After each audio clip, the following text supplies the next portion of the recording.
Fala, filhotes, vocês estão vivos? No vídeo agora nós vamos falar um pouquinho sobre algumas questões de filosofia para o Enem. Segundo a teoria platônica da alma physique, há três almas no homem que se relacionam mutuamente conforme suas funções e estão localizadas em distintas partes do corpo. Para o homem ser virtuoso, deve haver o predomínio de uma dessas almas, a alma racional, cuja localização física é a cabeça. Ela predomina no virtuoso sobre a alma concupiscente, situada no baixo ventre, e a alma colérica, situada no coração. Então, a exposição da teoria da alma em Platão se encontra no diálogo A República, especialmente no livro 4. Segundo Marilena Chauí, Introdução à História da Filosofia, dos pré-socráticos Aristóteles, Platão indaga se é possível um homem ser virtuoso, isto é, praticar o bem e as virtudes se for comandado pela concupiscência ou pela cólera. Responde negativamente, uma vez que as paixões, além de nos arrastarem para direções opostas, fazem com que os desejos e impulsos violentos de nosso corpo obscureçam nossa inteligência, impedindo-nos de conhecer e de exercer nossa atividade mais nobre, o conhecimento racional. Então, a alternativa que apresenta a correta relação entre as três partes da alma no homem virtuoso é a letra E dessa primeira questão. A outra questão aqui é do Thomas Hobbes, do Leviatã. Portanto, tudo aquilo que é válido para um tempo de guerra, em que todo homem é inimigo de todo homem, o mesmo é válido também para o tempo durante o qual os homens vivem sem outra segurança, senão que lhes pode ser oferecido por sua própria força e sua própria invenção. Numa tal situação não há lugar para a indústria, pois seu fruto é incerto. Consequentemente, não há cultivo da terra, nem navegação, nem uso das mercadorias que podem ser importadas pelo mar. Não há construções instrumentos para mover e remover as coisas que precisam de grande força. Não há conhecimento da face da terra, nem compro do tempo, nem artes, nem letras. Não há sociedade. E o que é pior que tudo, um constante temor e perigo de morte violenta. E a vida do homem é solitária, pobre, sórdida, embrutecida e curta. Está no Leviatã de Thomas Hobbes. Inclusive, eu acho que esse trecho aqui é o principal trecho para criticar o anarcocapitalismo ou o próprio anarquismo. Porque onde não há um Estado, esse tipo de proteção, uma forma instituída de poder policial, de garantia da segurança, o que reina é a total insegurança e a guerra de todos contra todos, ou pelo menos a ameaça constante dessa guerra, dessa violência de todos contra todos. Mas sem recorrer aos testemunhos incertos da história que não vê que tudo parece afastar do homem selvagem a tentação e os meios de cessar de o ser. Sua imaginação nada lhe pinta, seu coração nada lhe pede, suas módicas necessidades encontram-se tão facilmente à mão e ele está tão longe do grau de conhecimento necessário para desejar adquirir maiores que não pode ter nem previdência nem curiosidade.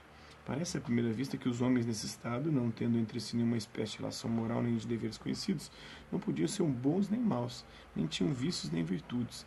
Que é o mito do bom selvagem, que foi tirado da obra Discurso sobre a Origem e Desigualdade entre os Homens, do Jean-Jacques Rousseau.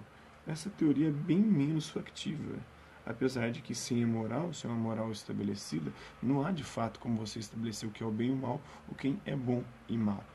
Então, os homens eram bons, teoricamente, não tinham uma maldade, ou não faziam mal por maldade. E Thomas Hobbes e Jean-Jacques Rousseau apresentam visões distintas no que diz respeito ao estado de natureza, ou seja, a vida do homem antes do estabelecimento da sociedade. No trecho é patente a seguinte diferença.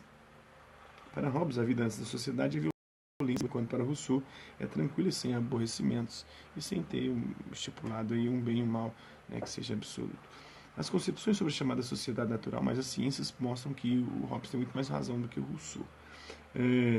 As concepções sobre a chamada sociedade, ora é um elemento histórico, ora um artifício lógico, encontram uma oposição diametral nos pensamentos de Thomas Hobbes e Jean-Jacques Rousseau.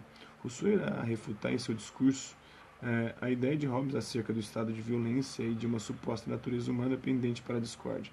Se para Hobbes o homem é o lobo do próprio homem, e o pior inimigo é o próprio ser humano, o pior inimigo do ser humano é o próprio ser humano, para Rousseau o homem em estado de natureza, pré-sociedade, é destituído das paixões que corrompem o homem civilizado e o leva a ser violento. Então é isso aí, essa questão. Vamos para a próxima aqui agora. Diferentes suportes materiais para comunicação, mídias, engendram diferentes comunicações. É uma interação. O suporte permite possibilidades específicas de comunicação e uso da linguagem, ao mesmo tempo que o tipo de mensagem a ser transmitida engendra a invenção e adequação de suportes apropriados.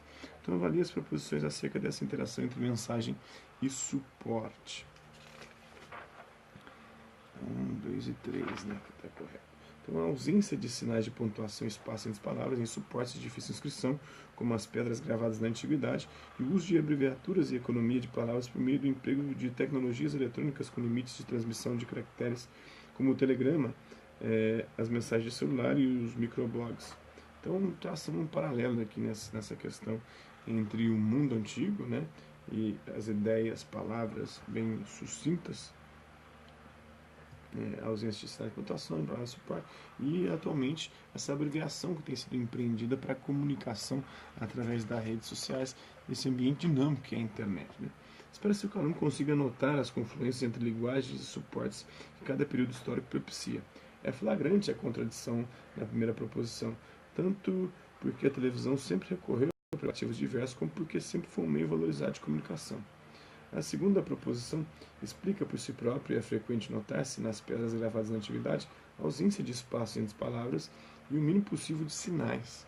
Não havia espaço, não havia pontuação, os sinais eram o mínimo possível. Né? Já a terceira proposição retoma desde o telegrama até os dispositivos correntes a necessidade de reduzir o uso de signos atualmente, para transmitir mensagens em tecnologias que limitam seu tamanho, mas sejam mais dinâmicas e rápidas.